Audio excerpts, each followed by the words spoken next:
You're listening to the Love Monday Podcast. The place where you get to dream big and obsess about your vision of success. This is where your life changes. Grab your pen, your paper, and your energy, and let's dive in.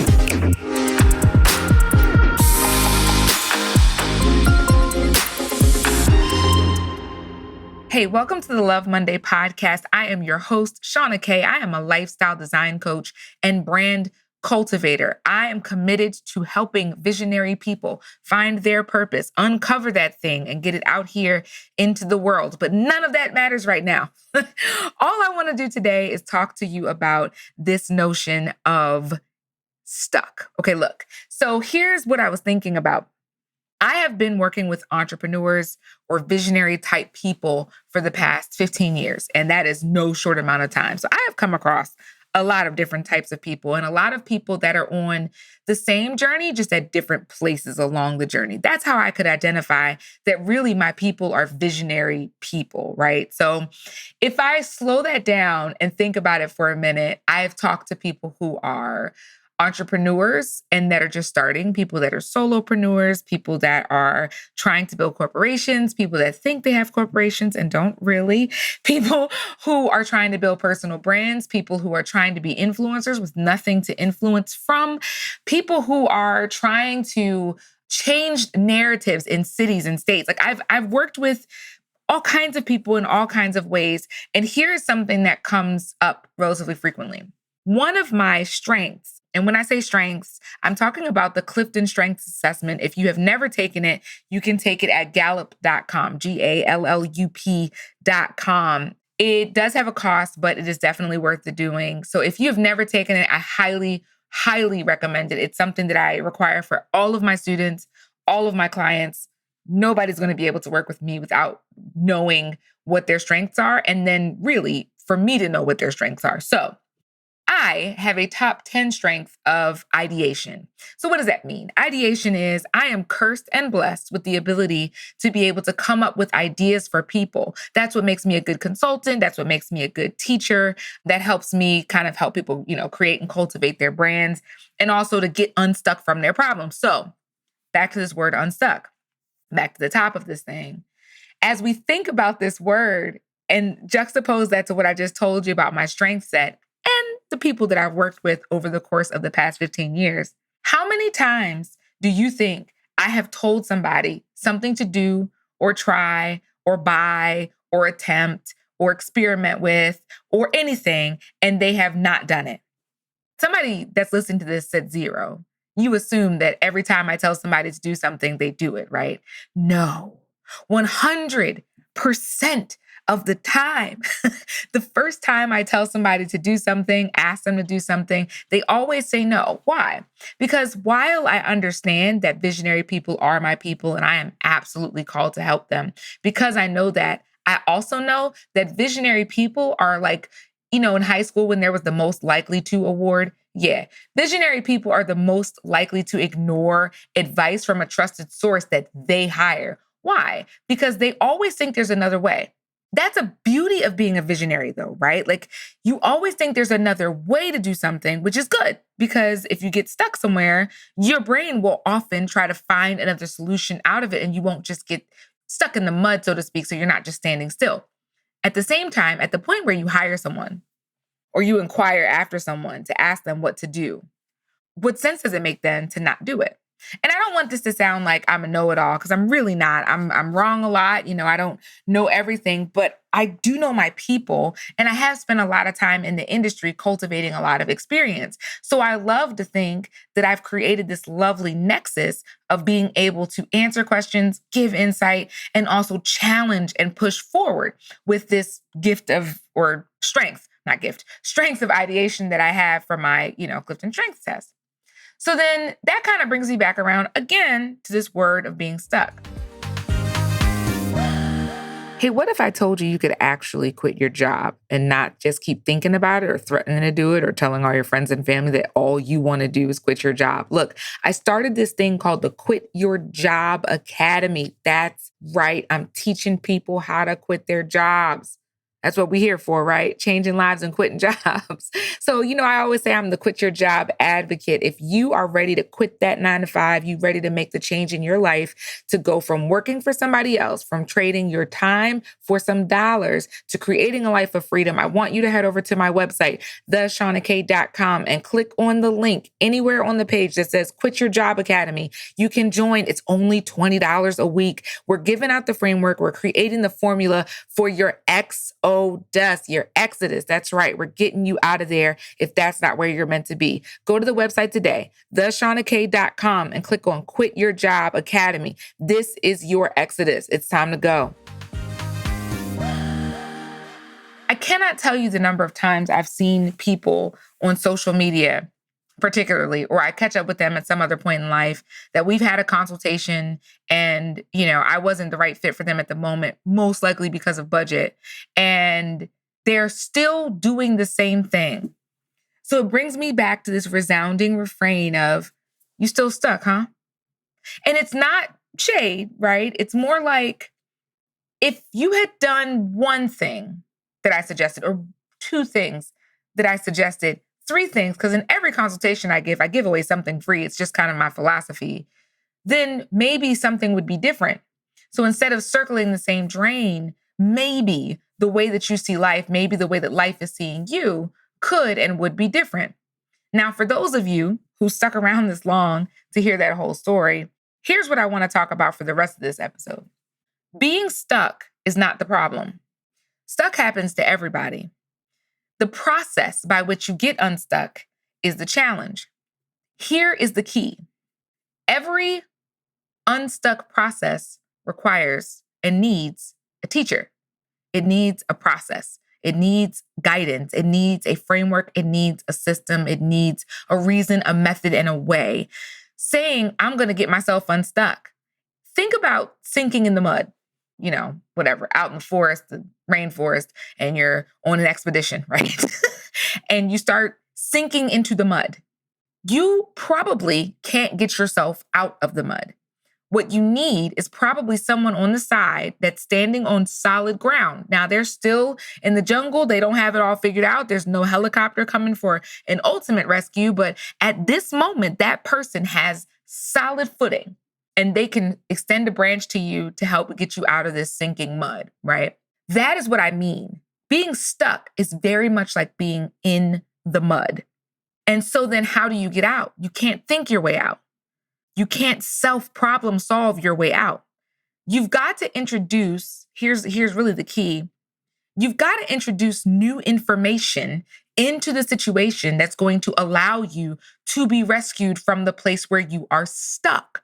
So what are the things that have to be present in order for that to happen? One, you have to have a desire to get unstuck. Again, being stuck is not the problem. Being stuck is not the issue. Everybody gets stuck. That's not the problem. But are you willing to get unstuck? Because if someone is extending you a branch and you don't reach up your hands, you will stay stuck. If someone is reaching out to you with information or help, and I know that's such a dirty word for so many visionary people, the word help is so dirty, I know. But if someone's reaching out to you with the H word, I won't say it again, and you don't reach your hands back to receive it, will you or will you not be rescued? You won't. You'll stay stuck. I often tell people about this story that I heard once, and I'm going to say it wrong, so just, this is the Shauna interpretation, so just go with it. But we talk about a lot about, faith. And so there's this guy on a roof and he's in the middle of a flood. He's on his roof. It's a residential area and the neighborhood starts flooding. It's flooding. Like there's, it's on the radio, the annoying noise that's telling you to get off the roof, not get off the roof, but get out of the neighborhood, to get out of Dodge, to get out of the way, to make sure that you are taking cover and doing all that you can to stay safe because this is it. The flood is happening, right? So this guy goes upstairs after those warnings and he's on his roof and he's a man of faith. And so he starts praying to God and he's like, God, you got to get me off this roof. You got to save me, God. I know you will. And so he's up there and a guy comes by like on a little life raft. And he's like, hey, I'm picking up some people. Come get in the boat and I'll take you to safety. And the guy on the roof goes, no. God's going to send somebody. God's going to make a way. God's going to come get me off of this roof. Don't worry. You go. You go save other people that need to be saved. God's got me. And so the guy in the raft is like, you sure? You sure? Because it's a really bad situation. Are you sure that you don't want to come get in this raft with us? Because it's other people in the raft that he's, helping to save. And the guy on the roof is like, nah, I'm good. God's got me. God is going to make a way out of this thing. And so he sends the guy on the raft on. And then there's like a rescue team and they come in like a boat. Like they've got like a legit boat. So not like a little dinghy, right? They've got a boat. And they're like, hello there, sir. We're here to rescue you. If you swim out just a little bit, we can get you in the boat. And the guy on the roof yells back and he's like, no. I've been praying. God's going to come for me. And the people in the boat are like, yes, sir, but we're here to take you to safety. Sir, come swim out just a bit and we will take you to safety. And the guy on the roof is like, no. Go help people that actually need help. I don't need help. God's coming for me. I've been praying. I have been praying for a way out of this. God is going to send someone. Don't worry. I've got it. God's got me. Okay, sir, we don't advise this, but we're going to leave you here. And so the rescue crew in the big boat, they leave, right?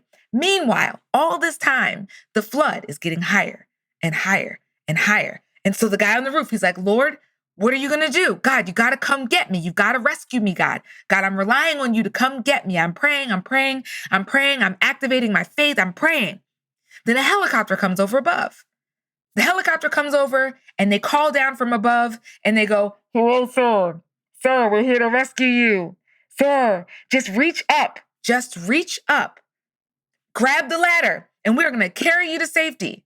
So they start to wind the ladder down and the guy yells up so loud, no, don't worry about me. I've been praying. God's going to come rescue me. You go save somebody else that needs to be saved. I've been praying for a way out of this. And the people in the helicopter are like, sir, nobody else is coming. This is it. The waters are too high. It's not safe anymore. This is the last time that we can come back to save you. Are you sure you don't want to just reach out and grab this ladder that, by the way, by now is hanging directly in front of his face and all he has to do is reach up? And the guy on the roof says, no, I'm totally sure. Don't worry about me. I've been praying. And so the helicopter reluctantly flies away. So the waters get higher, the guy's still praying. The waters get higher, the guy's still praying. The waters get higher, the guy ultimately succumbs to drowning. So he gets to heaven and he sees God and he says, God, why didn't you come save me? He's like, what do you mean? This is God's response. What do you mean? I sent a raft, I sent a rescue crew in a boat, and I sent a helicopter. Hey, thanks for tuning in to the Love Monday podcast. Listen, all we do here is talk about ways to shape your life and your style of life to be able to live more fulfilled and to show up free in your life every day in a way that you learn to absolutely love. So what's the best way to do that? Listen, building your own brand, your business, or some combination thereof is the fastest way for you to love Monday. Imagine as you think about your success, getting to Sunday and not dreading the next day, right? That's the whole Love Monday concept. And the fastest way to get there is to build your own thing, build your own ship, build your own package, your own way to show up in the world. So listen, if this sounds interesting to you, if building your own brand, your own business, or some combination thereof is like, you know what, Shauna, that's it. That's the mode that I'm in. That's the path that I'm on. I want you to go to my website, theshaunak.com, and click on that link that says Big Brand Theory. Listen, everybody has a brand inside of them. Everybody has a voice.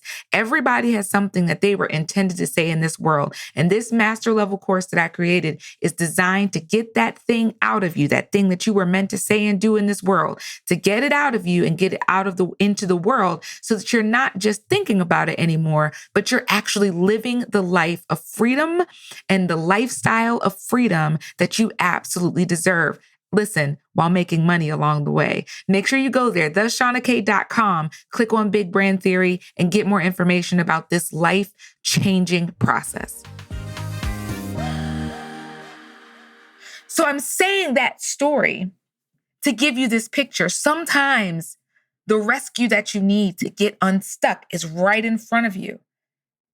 And sometimes it's not the big miraculous thing that you're looking for. Sometimes it's just a word from somebody else. The question is, are you willing?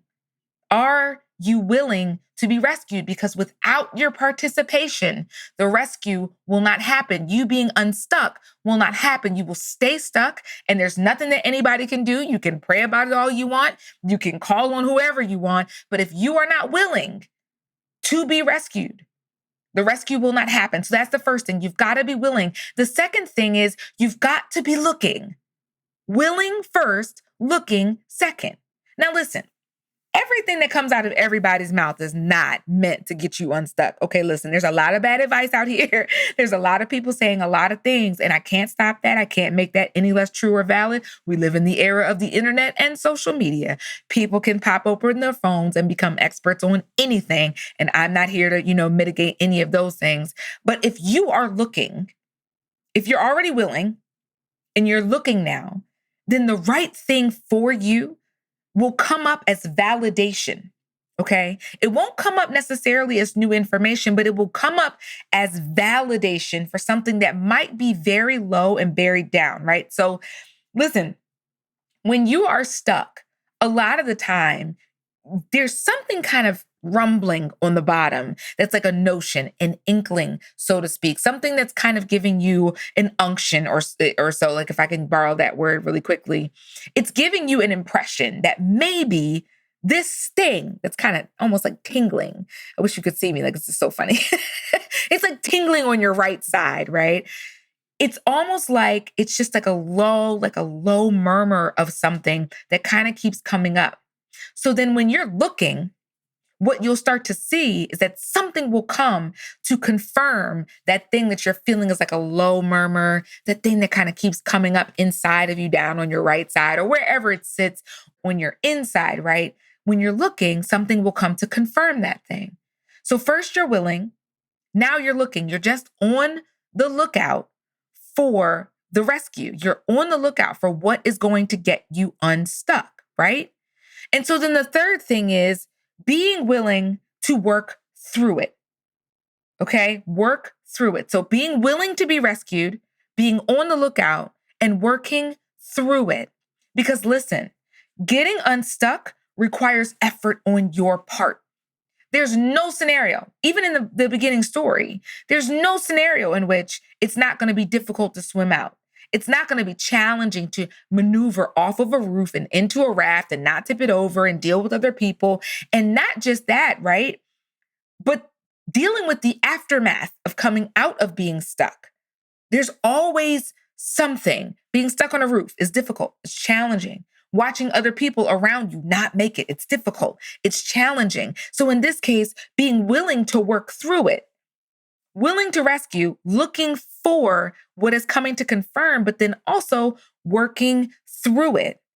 If you're not willing to work through it, then getting out of the situation or out of the emergency or out of your paralysis isn't going to actually take you into your next phase of life.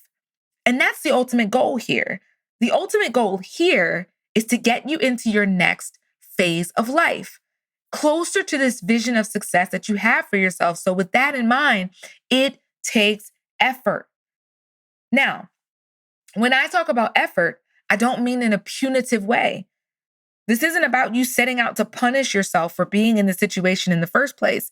It's not a bunch of woe is me about how you got stuck in the first place, but getting out of that situation. Now you're out of it. Great. Now you're looking for other things to come and confirm what's already been kind of rumbling down on the inside of you. Now the work starts. Now the work starts once you're free. So what does the work look like?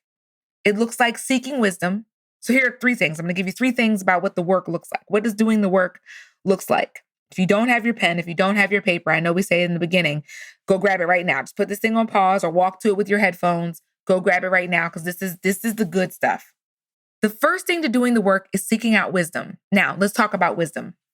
Wisdom can't come from everybody. Everybody's not equipped to speak into your situation. Everybody is not equipped to talk you into your next phase of life, right? To affirm you into your next phase of life, to support you into your next phase of life. So when we talk about wisdom, wisdom can come from a lot of places. You can read a book by someone that I would call a virtual mentor. So somebody that you might not have met personally, but either their content, their videos, their previous books that you maybe have read, their podcast, whatever, they serve as a mentor for you in some way, shape, or form. If they've written something, ingest it. That becomes wisdom. If they're talking about something, ingest it. That becomes part of your wisdom, right? So seeking wisdom, right? Sitting long enough. This is number 2. Sitting long enough to have your own revelation. Listen, revelation as you're doing the work is so much a part of this thing. So getting revelation is about creating space for revelation. That means it creates silence. It creates a space of not having distraction. It's about creating space where you can express in whatever medium works for you. If that's voice recording, do that. If it's doing a video, do that. If it's writing, do that. If it's typing, do that. But whatever it is, create space for you to express yourself so that your revelation can come. You cannot think your way into a revelation. Revelation comes as a result of expression. You express first, revelation then comes as a response to your expression. Because also, part of this doing the work is about clearing out the space in your mind, in your heart, in your spirit, for you to be able to receive something new. Getting unstuck is only the first part. Now we're talking about forward, right? So that's the doing the work. It's about creating the space to be able to go forward. That sometimes means clearing out the other things. And so then the third thing about doing the work is giving yourself the latitude to be mistaken, to make mistakes, to be wrong, to miss the mark, to not be wise, to not move forward, to not do the work, because this is not a perfect process. This is not a perfect process. There's no scenario where this kind of work on yourself and work on your situation and changing your life is a perfect process. You can do the best that you can do, but the most important thing that you can do is show up, and not just show up one time, but show up for yourself as often as you have to until you see the vision and version of success and human flourishing that you see when you close your eyes. Listen, thanks for tuning in to another episode of the Love Monday podcast. Make sure you are following this podcast so you get an alert every time we drop a new episode. And hey, if you aren't already, head over to Instagram and follow me at @TheShaunaK. I want to hear from you. If you're listening to this podcast, take a screenshot of what you're listening on and post it, share it, tag me. I want to be able to give you some love on the platform. I hope to see you out there and catch you next time.